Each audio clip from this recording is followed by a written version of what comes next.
Alhamdulillahirabbil alamin. Wassalatu wassalamu ala Rasulillahil karim.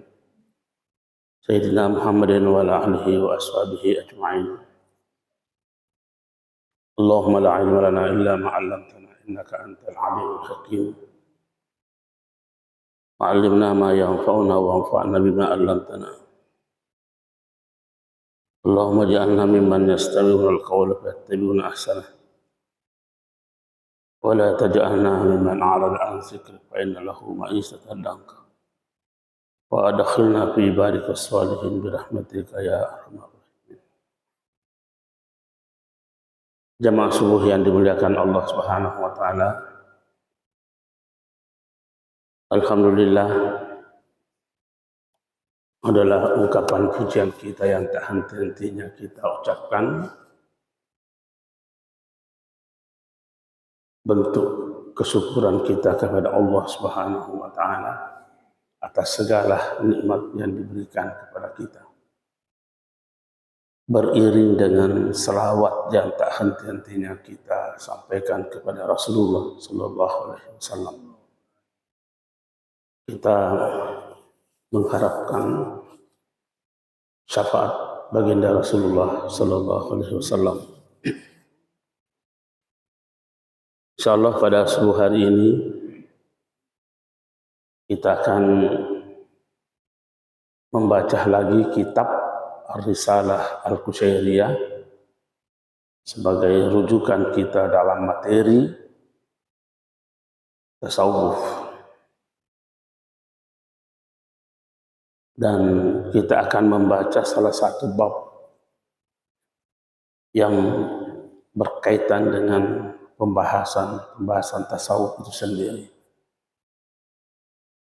Sekalipun juga di disiplin ilmu lain, ini juga termasuk bahagian daripada pembahasan, tetapi cara pandangnya yang kita lihat, yaitu persoalan uridah.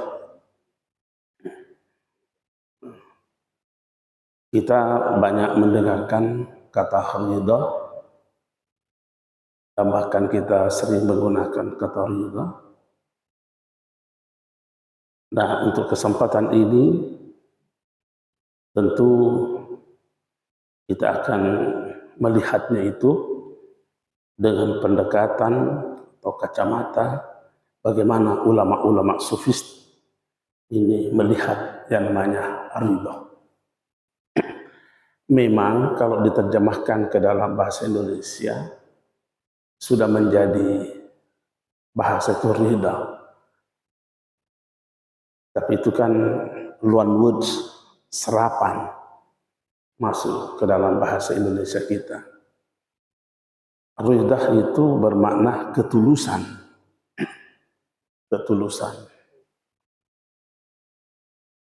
Kita akan memulai dengan menyebut salah satu hadis Rasulullah sallallahu alaihi wasallam yang berkaitan dengan kata ridha ini, seperti yang disampaikan oleh Jabir yang diriwayatkan oleh Imam At-Tirmidzi, dikeluarkan juga oleh Imam Ibnu Majah. Ibnu Majah ini salah seorang dari 6 penulis hadis yang diakui riwayatnya. Apa bunyi hadis itu yang berkaitan dengan persoalan ridha? Dikisahkan Rasulullah sallallahu alaihi wasallam menyampaikan bahwa ketika Allah menyambut para penghuni surga di akhirat, fa iza Rabbu ta'ala qad asyrafa alaihim faqala ya ahlal jannah ketika Allah menyambut para penghuni surga, penduduk surga, maka Allah mengatakan, saluni, mintalah kepadaku. Faqalu, maka para penghuni surga ini berkata, nas'aluka ridha anna, kami memohon kepadamu untuk meridai kami. Faqala ta'ala, maka Allah menjawab,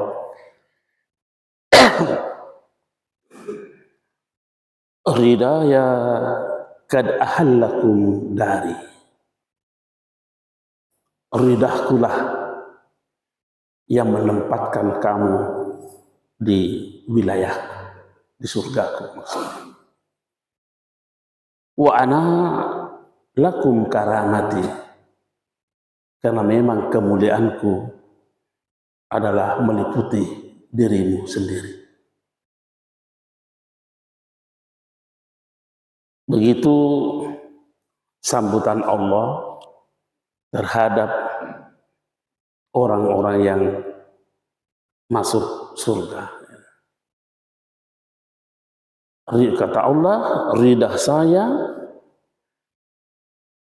sayalah yang memposisikan, menempatkan Anda di tempatku ini, surga. Kalau demikian adanya, seperti apa ridhanya Allah itu? Makanya di dalam kitab ini disebutkan bahwa ridha Allah adalah diketahui seperti apa ridha kita kepada Allah. Seberapa ridha kita kepada Allah, sebegitu juga ridhanya Allah kepada kita. Nanti kita akan baca juga pernyataan ulama kita. Dari semua kata-kata ridha, saya mencoba ada kurang lebih tadi malam 33 kitab saya coba baca, mencari makna-makna ridha ini. Ya, setidaknya kita bisa memiliki pemahaman sebelum kita menikmatinya. Atau mungkin saja ada yang di antara kita sudah menikmatinya, tapi belum memiliki pemahaman. Dari sekian kitab itu, seperti apa yang sering saya katakan, bahwa memang sesungguhnya ridha Allah ini adalah puncak harapan kita. Itu puncak harapan kita. Ada kurang lebih 16 ulama sufi yang menyatakan seperti itu.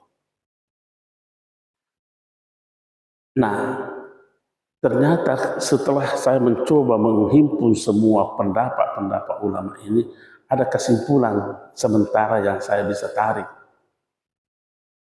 Bahwa ridha itu untuk diri kita adalah tidak adanya konflik batin. Itu tidak ada konflik batin, atau kita bisa mengatakan mampunya kita menghapus segala macam keluhan dalam diri kita terhadap keputusan Allah Subhanahu wa Ta'ala. Tidak ada konflik batin, tidak ada keluhan, mampu kita menghapus itu. Itu salah satu poin yang saya bisa tangkap dari berbagai macam pandangan-pandangan ulama sufi, termasuk pandangannya Abdul Qadir Jailani, termasuk pandangannya Imam Junaid al-Baghdadi, termasuk pandangannya Zul al-Misri, termasuk pandangannya Syarif Sakati, termasuk pandangannya Daud at-Ta'i, termasuk pandangannya Habib al-Ajami, termasuk pandangannya Al-Ma'ruf al-Karahi, dan seterusnya. Itu namanya ridha, mampunya kita menghapus segala macam keluhan dalam diri kita terhadap keputusan Allah. Artinya kalau demikian tidak ada konflik batin dalam diri kita. Kita mengambil satu contoh di dalam Al-Quran. Salah satu turunan Imran, Allah menyampaikan bahwa kamu akan mendapatkan turunan, karena ini sudah lama tidak mendapat turunan. Maka muncul di dalam dirinya, bagaimana ya Allah saya bisa mendapat turunan? Saya sudah tua. Allah menilai ucapan ini sebagai salah satu bentuk keluhan. Sehingga di dalam Al-Quran itu, orang itu masih disebut kata imra'atun, istrinya. Begitu dia menyadari ada kesalahan yang dia lakukan, Allah mengubah panggilannya orang ini menjadi zaujun. Karena zaujun itu juga bermakna istri. Tapi kata zaujun dalam bermakna istri itu adalah tidak ada keluhan-keluhan. Tidak ada konflik. Sehingga di dalam Al-Quran itu kata zaujun, sekalipun banyak kata-kata yang dipakai untuk menerjemahkan kata istri, termasuk imra'atun istri, nisa'un istri, zaujun istri, cuma ini yang dipakai di akhirat. Tidak ada kata istri di akhirat menggunakan kata-kata imra'ah. Tidak ada kata-kata istri menggunakan kata nisa'un di akhirat. Yang ada zaujun.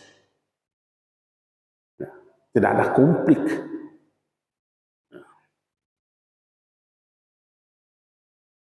Mari kita melihat ke dalam diri kita, dalam kehidupan kenyataan diri kita ini. Seperti apa ini konflik-konflik batin dalam diri kita dan keluhan-keluhan yang terjadi. Yang kedua, saya mencoba melihat satu kesimpulan bahwa kenapa tidak ada konflik yang terjadi dalam batin, dalam diri seseorang itu, karena kondisi batin pada saat itu diliputi dengan ketenangan. Diliputi dengan ketenangan terhadap apa yang menjadi putusan Allah pada dirinya.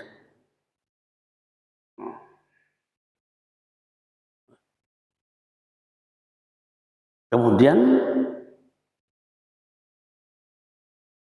tidak ada diliputinya ketenangan, kesenangan, kebahagiaan. Ada ulama mengibaratkan begini. Jika seseorang makan makanan yang kecut, sekecut apapun makanan itu, tidak tergambar di wajahnya ada semacam kecut. Ada ulama menggambarkan begitu. Jadi kalau begitu, hati yang diliputi dengan ketenangan, mau kecut, mau pahit, mau manis, tidak ada gambaran di wajahnya.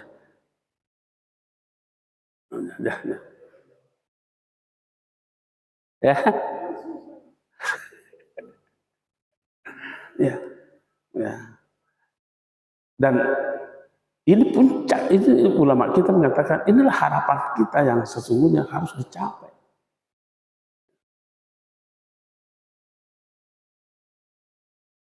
Bisa hal itu dicapai,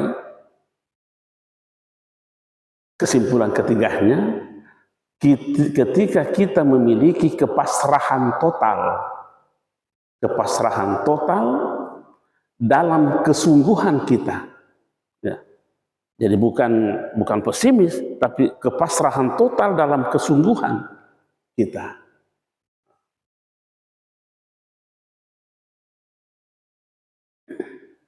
Nah, ada sebagian ulama mencoba memberikan yang lebih konkret sedikit tentang ridha ini dengan memberikan penggambaran perbandingan bahwa ridahnya diri kita, bedakan antara ridahnya diri kita dengan ridahnya Allah. Istilahnya itu adalah ridha an-nafsani wa ridha al-ilahi. Jangan-jangan itu hanya ridha nafsu, bukan ridha ilahi yang kita miliki. Bagaimana membedakannya itu? Ridha nafsu itu hanya merasa senang, merasa tenang kalau ia mencapai sesuatu. Ridha Allah itu adalah ketulusan terhadap apa yang dicapai dan terhadap apa yang tidak dicapai. Kalau ridha nafsu itu, kesenangan nafsu itu hanya senang terhadap yang dicapai. Kalau ridha Allah adalah ketulusan terhadap apa yang dicapai dan apa yang tidak dicapai. Karena sebenarnya ridha ini adalah semacam sebuah energi, karena ia memang pancaran nur kemakrifahan kita dengan menghimpun segenap sifat-sifat ubudiyah dalam kehidupan kita. Pertemuan kemarin saya sampaikan bahwa kalau dua hal ini yang menjadi praktik kehidupan kita, yaitu menjadikan Allah sebagai pusat kesadaran dan menjadikan ridha Allah puncak harapan. Dua hal ini ibarat dua kurung yang berputar, melingkar terus ini. Saling mengangkat. Seberapa tingkatan pusat kesadaran kita terhadap Allah, maka sebegitu akan menyusul begitu tingkat keridahan kita kepada. Seberapa tingkat keridahan Allah, keridahan kita kepada keputusan itu, keputusan Allah adalah begitu juga mengangkat terhadap kesadaran kita terhadap Allah Subhanahu wa Ta'ala. Saya mau menggambarkan ini, mudah-mudahan tidak salah, karena memang dalam Al-Quran itu dikatakan baina kausain, ibarat dua kurung, dua tanda kurung yang berhadapan.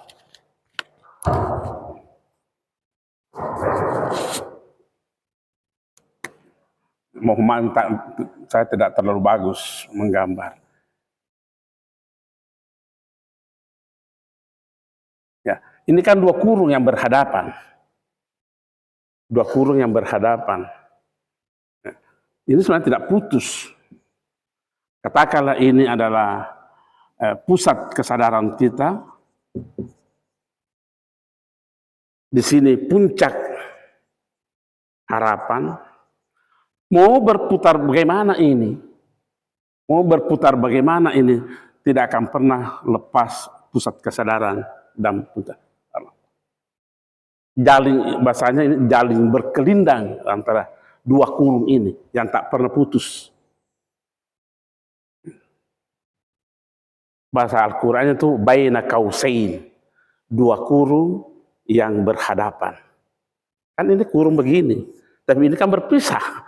Tapi kalau disatukan, ya tidak jelas. Tidak jelas. Yang mana puncak harapan, yang mana pusat kesadaran. Dan yang mengikat semuanya ini satu, yaitu zikrullah. Zikir kita kepada Allah. Itu saya mencoba uh, mengilustrasikan seperti ini.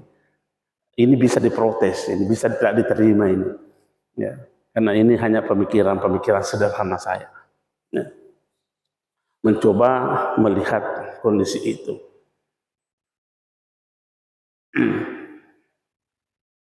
Bagaimana caranya mendapatkan hal seperti ini? Nah, disitulah saya baru kutip pandangannya Imam Ghazali. Apa dia katakan?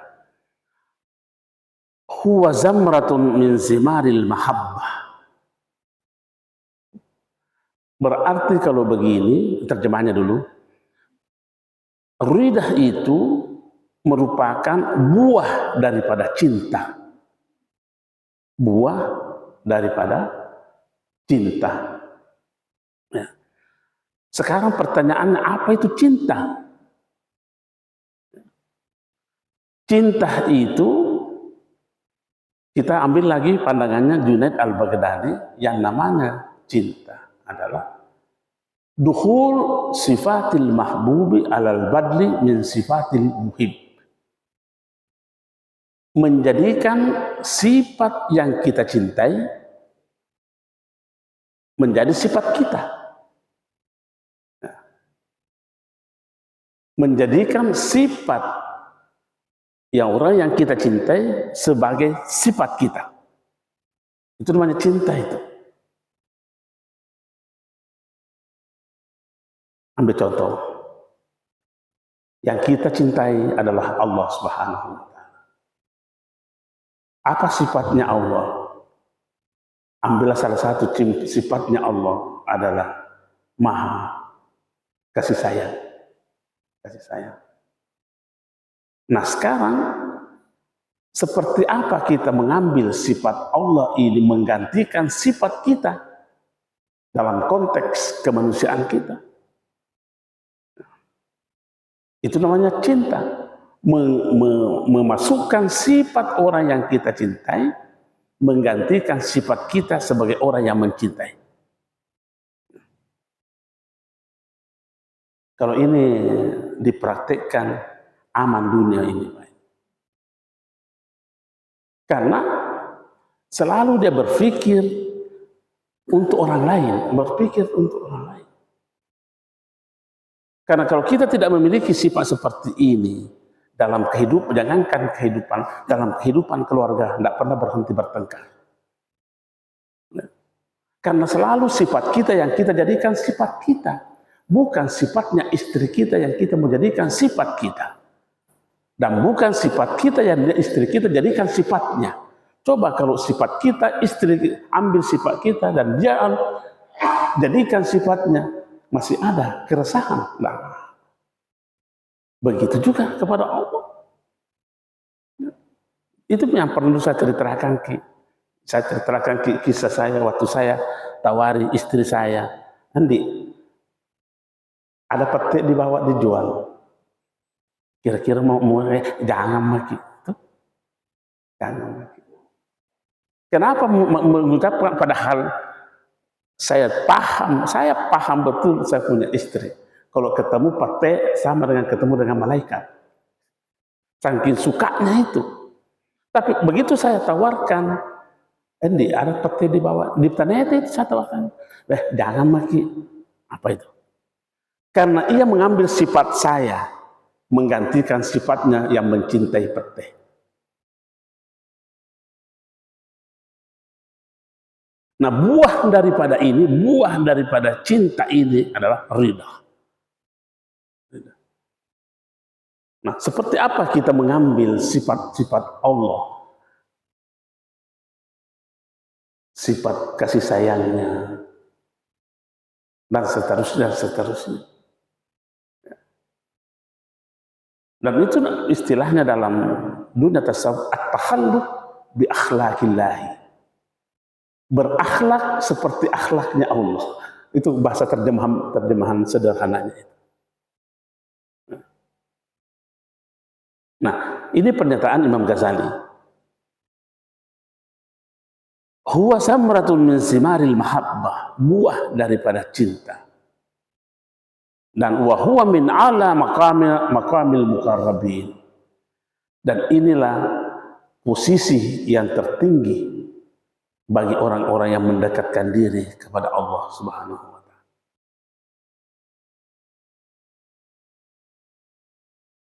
Fa huwa sababu dawamiz zazri,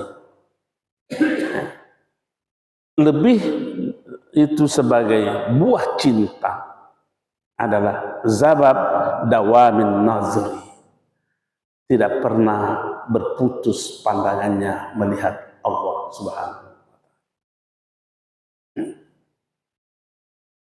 Fa innahum ra'auhu gayatal gayat, karena memang orang-orang yang memiliki pandangan yang tak henti-hentinya itu ra'auhu gayatal gayat, dia menjadi tujuan akhir dari pandangannya itu. Wa aksal aman, dan menjadi puncak daripada harapannya, lamma zafaru bi ni'imin nadri, karena sudah tertancap sebuah nikmat di dalam dirinya, itu nikmat memandang Allah Subhanahu wa taala.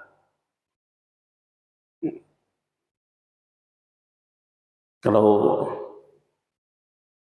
orang yang tidak senang dengan tasawuf, karena ada juga orang yang tidak senang, mendengar baca-baca seperti ini menjadi bahan tertawaan. Bahasa aja, bicara aja. Padahal di dalam Al-Quran kan ada yang begitu. Apa bihasal hadisi ta'jabun wa tadhakun wa la tabakun wa antum samidun. Apakah ungkapan-ungkapan yang kamu tidak paham lantas kau tertawai? Wa tadhakun wa la tabakun, tidak sempat mengiris sedikit hatimu untuk membuat kamu menangis. Kata Allah, fasjud, sujud kembali kamu, perbaikilah kembali. Saya harus ungkapkan ini karena realitas kehidupan ada memang sebagian orang yang tidak senang dengan pemahaman sufi.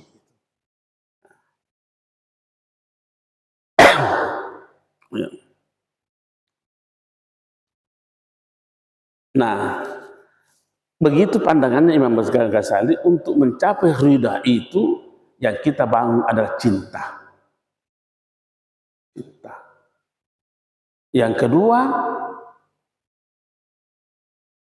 pandangan kita jangan pernah kita keluar dari wilayah Allah. Yang ketiga, tancapkan itu nikmat ridha itu dalam diri kita. Tancapkan. Itulah sehingga ulama kita membagi 3 macam ridha. Ada orang ridha terhadap zat Allah. Nah, kalau seandainya kita tidak mau menyebut dulu kata Allah, kita mengatakan bahwa ada orang ridha terhadap zatnya sesuatu. Ya. Atau zatnya seseorang, dirinya orang itu. Kalau kita mau personifikasikan pada seorang manusia, kita terkadang ada ridha kita tertuju kepada orangnya memang. Ya. Sebelum melihat kemana-mana apa yang berkaitan dengan ini, memang orang ini yang kita ridha. Itu satu, itu namanya ridha terhadap zat. Ada juga kita ridha hanya terhadap keputusannya. Keputusan. Kadang kita tidak ridha terhadap orangnya, tetapi kita ridha terhadap keputusannya, kebijakannya. Sekarang ada begitu, bisa terjadi proses itu dalam diri kita. Dalam diri kita. Nah, ada juga terkadang kita hanya ridha terhadap karena kita melihat sebagai penentu, sebagai pemegang keputusan. Saya ulangi ini. Karena ini menyangkut masalah kerja-kerja ruhannya ini. Kadang memang kita ridha terhadap seseorang karena memang orangnya yang kita ridhai. Kadang kita meridai sesuatu karena keputusannya, bukan orang tapi keputusannya. Anggaplah saya sebagai kepala suku di masjid ini, anggaplah Anda tidak ridha terhadap saya sebagai Ruslan, tapi ada kebijakan yang bagus yang Anda ridha dengan itu, berarti Anda ridha terhadap keputusanku. Yang belum tentu ridha kepada orangnya. Ada juga terkadang kita ridha terhadap orang itu karena ia sebagai penentu kebijakan. Penentu kebijakan. Atau pemegang keputusan. Nah, dalam keterkaitannya dengan ridha kita kepada Allah, tidak bisa kita pisahkan yang mana ridha kita terhadap Allah, zatnya, ridha terhadap sifatnya, ridha terhadap perbuatannya. Ini tiga yang tidak bisa dipisahkan. Kalau dalam kehidupan kita dalam terhadap manusia, ini terkadang berproses ini, lain-lain. Kita hanya ridha kepada orangnya, tapi tidak ridha terhadap, jangan menjadikan itu. Kita senang orang itu, tapi kita tidak mau jadikan sebagai penentu kebijakan. Atau kita senang keputusannya, tapi orangnya, ridha kita terhadap Allah, zat, sifat, dan perbuatan harus menyatu dalam diri kita.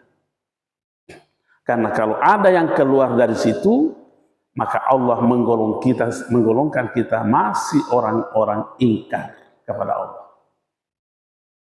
Coba kita perhatikan ayat ini berkata, wala in sa'altahum man khalaqas samawati wal ard wa sahharas samsa wal qamar la yaqulunna Allah.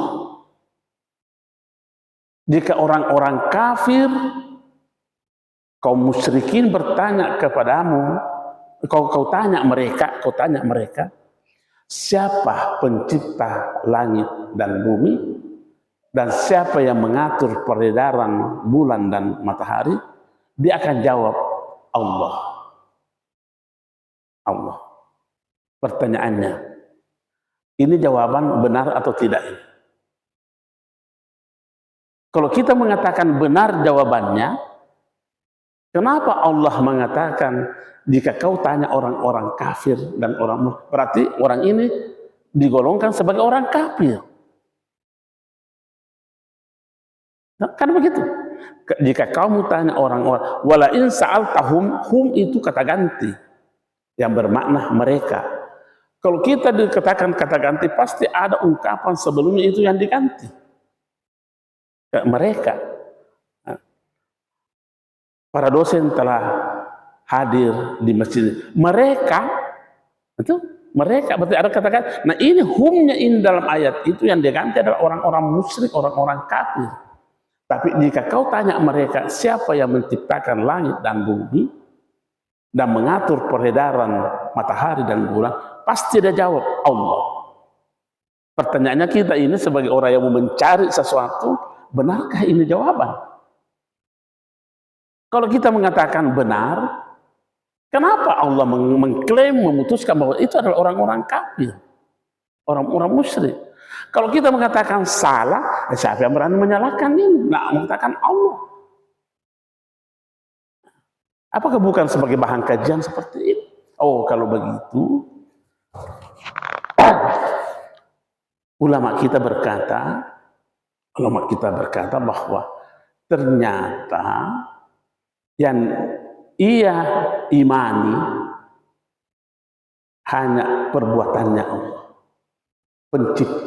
Penciptanya, pengaturannya, kosong terhadap zatnya. Coba, jika kamu tanya siapa yang menciptakan, dia percaya. Berarti dia hanya berada pada perbuatan. Itulah tadi yang kita katakan. Ketiga hal ini harus terakumulasi dalam suatu ikatan yang kuat sehingga tidak terpisahkan mana zat, mana sifat, mana perbuatan. Sekalipun tidak sama, kan tidak bisa disamakan. Kan lain nama, lain yang diberi nama, ya kan begitu. Lain nama dengan yang diberi nama. Tetapi dalam konteks seperti ini kita tidak mampu memisahkannya. Ya. Ini bahasa-bahasa lain kita ungkapkan malam ini, subuh ini.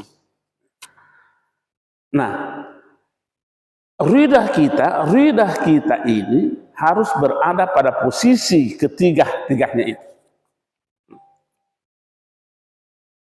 Sehingga ada orang dikisahkan dalam ini,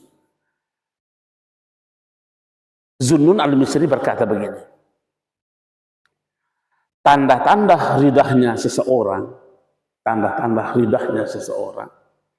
yang pertama, tarkul ikhtiyari qablal qada'i. Dia sudah hapus alternatif. Dia sudah hapus adanya pilihan dalam dirinya sebelum adanya keputusan. Jadi adakah, bagaimana muncul keluhan bagi orang yang seperti ini? Kemauan untuk memilih alternatif kehidupan dia sudah hapus, sudah sebelum diputuskan. Sebelum diputuskan. Yang ketiga, wa fuqdanil mirara qablal qada'i. Dia sudah menghapus pahitnya, adanya pahitnya keputusan sebelum menjadi keputusan. Dia sudah hapus rasa pahitnya, adanya pahitnya ketetapan sebelum Allah menetapkan ketetapan itu.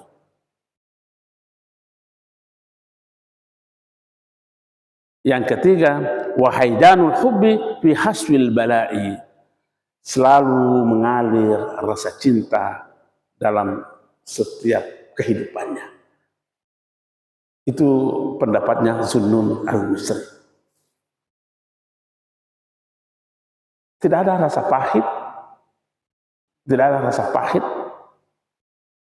baik sebelum apalagi sesudah.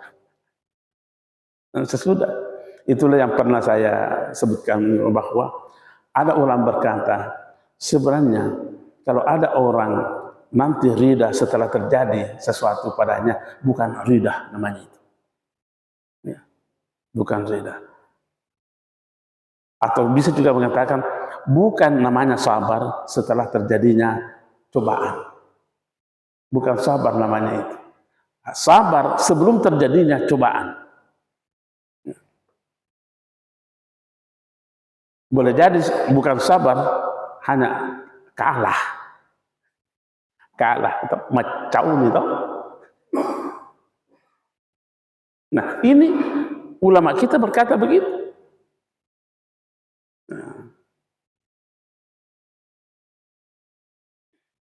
Dan bahkan dikatakan irtifa'ul jaza'i fi ayyi hukmin kana, apapun keputusan itu hapus keluhan itu. Ya. Ada dialog antara seorang guru dengan murid. Dikisahkan dalam kitab ini.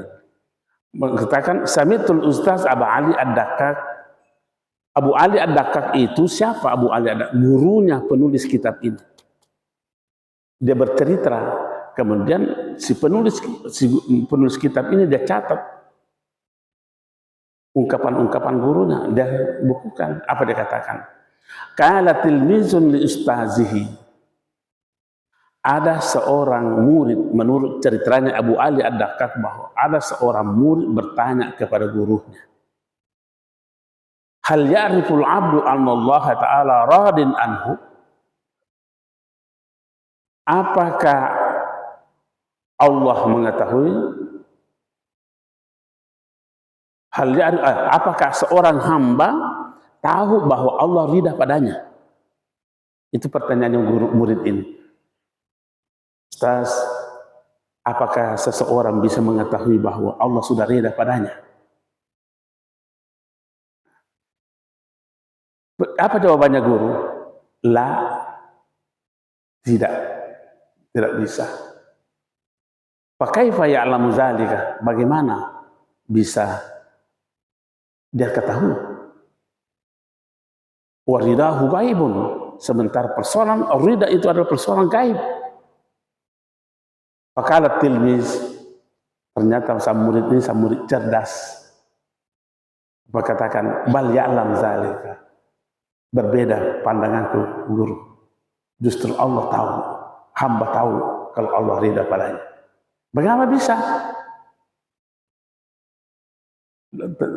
Timpal gurunya, kenapa bisa? Maka berkatalah sang murid ini, iza wajadtu qalbi radiyan anillahi ta'ala. Jika aku telah menemukan, menikmati keridahanku terhadap Allah Subhanahu wa ta'ala, alimtu annahu radin anni, maka saya tahu begitulah ridahnya Allah pada diriku. Kalau aku telah menemukan nikmat keridahanku terhadap keputusan Tuhanku, maka itulah ridahnya Allah pada diriku. Faqala al-ustaz, apa jawabannya ustaz? Ahsanta, cocok. Ternyata gurunya juga guru moderat ini. Tidak memaksakan pandangannya. Guru moderatnya ini.